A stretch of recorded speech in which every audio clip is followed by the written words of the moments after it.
अगर आप वीडियो पर रुक गए मेरे दोस्तों तो योगी जी को बहुत बड़ा संदेश जा सकता है। उन्होंने कयामत के दिन का इनकार कर दिया है, जबकि अपने मजहब के ताल्लुक से एक बड़े संत हैं, बड़े ज्ञानी हैं, बहुत सी जानकारियां इनके पास है, लेकिन इतनी बड़ी जानकारी जबकि परले का जिक्र हिंदू मजहब के अंदर भी है, उसके बाद भी ये कह रहे हैं कयामत आने वाली ही नहीं है, लोग ऐसे ही सड़ गल कर खत्म हो जाएंगे। और इसका जवाब मैं तो जो दूंगा दूंगा, हाँ, इनकी इज्जत करते हुए, ऐसा नहीं कि इनकी इंसल्ट करते हुए, इसलिए कि हमारे सीएम हैं।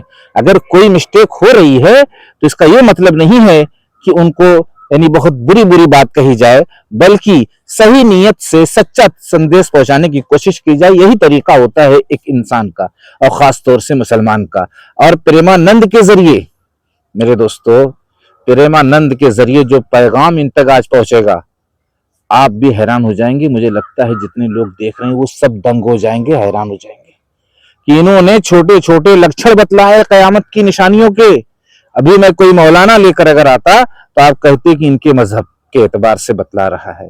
आपके मजहब के एतबार से प्रेमानंद ने जो बतलाया है उससे एक हड़कंप बर्पा हो सकता है, और सच्चाई बतलाया है। छोटे छोटे लक्षण बता, कयामत की पूरी निशानी तो ये बतला नहीं सकते, लेकिन लक्षण बतलाया है, परले का लक्षण। आप पीस दिए जाओगे, कूट दिए जाओगे मेरे दोस्तों, ये बतला रहे हैं।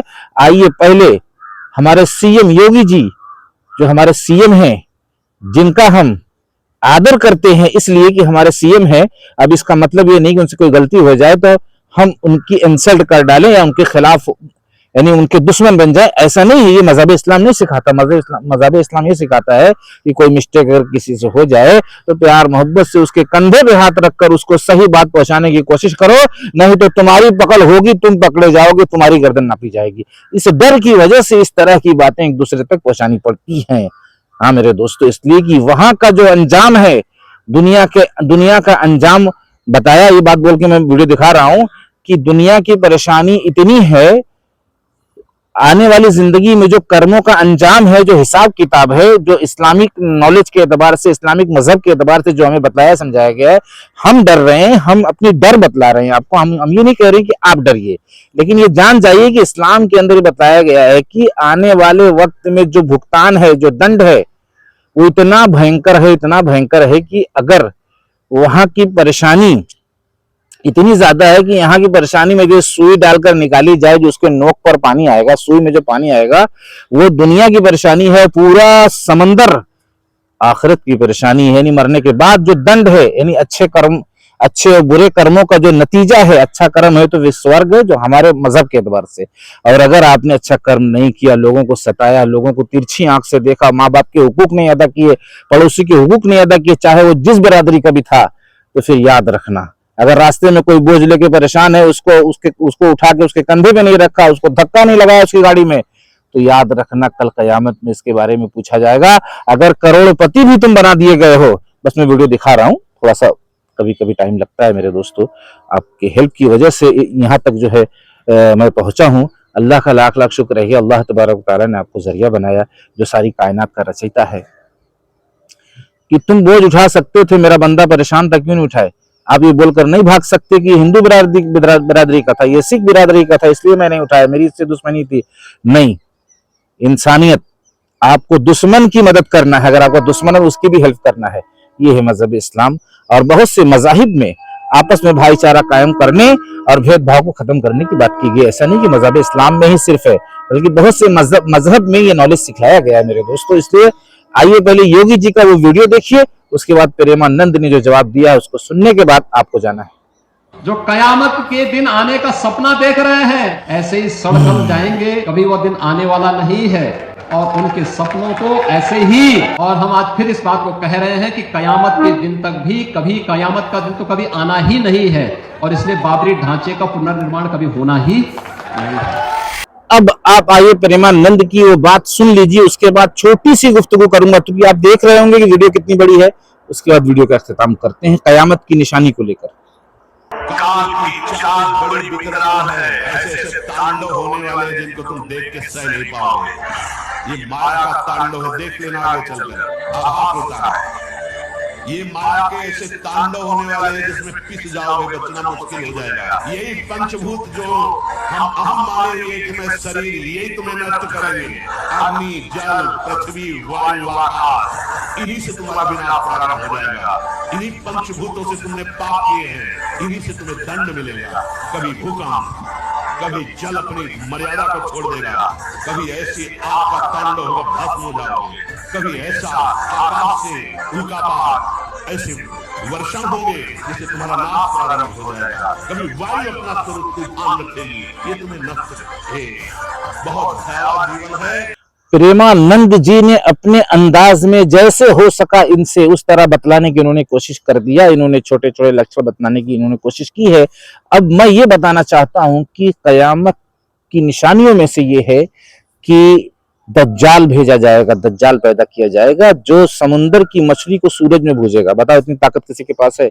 जो हमें मजहब इस्लाम में जो सिखाया गया, समझाया गया, हम ये नहीं कह रहे कि आप इसको मानो, लेकिन मजहब इस्लाम के बारे में हमें कुछ इस तरह की बात नहीं कहना चाहिए किसी के मजहब को लेकर के उसको तकलीफ पहुंचे, उसको ठेस पहुंचे। दुनिया की जिंदगी वक्ती व आर्जी है, कोई किसी पर कितना भी जुल्म कर ले आज उसको इख्तियार है, लेकिन ये जिंदगी एक दिन खत्म होगी और खत्म होने के बाद एक एक जर्रे का हिसाब देना है। वमन यअमल मिस्काल ज़र्रतिन खैरन यरह वमन यअमल मिस्काल ज़र्रतिन शर्रन यरह, यानी एक एक जर्रा जो भी आपने किया होगा उसका आपको दंड भोगना है।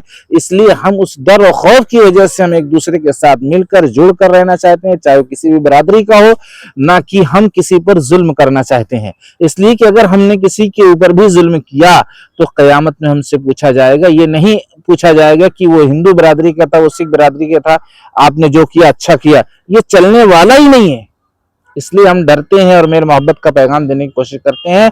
और कयामत का दिन तो यकीनी है कि अल्लाह तबारक व तआला कुरान के अंदर फरमाता है कि मैंने तुमको जब पहली बार पैदा किया तब दोबारा पैदा करना कौन सा मुश्किल काम है। आप देख लीजिए, कोई भी कंपनी, कोई भी जो है इस तरीके की कोई भी चीज तैयार करती है तो पहली बार जब वो तैयार हो जाती है, पहले वो तैयार नहीं होती, लेकिन अल्लाह रब्बुल इज्जत ने ऐसा नहीं है, पहली बार में वो पैदा करना जानता है।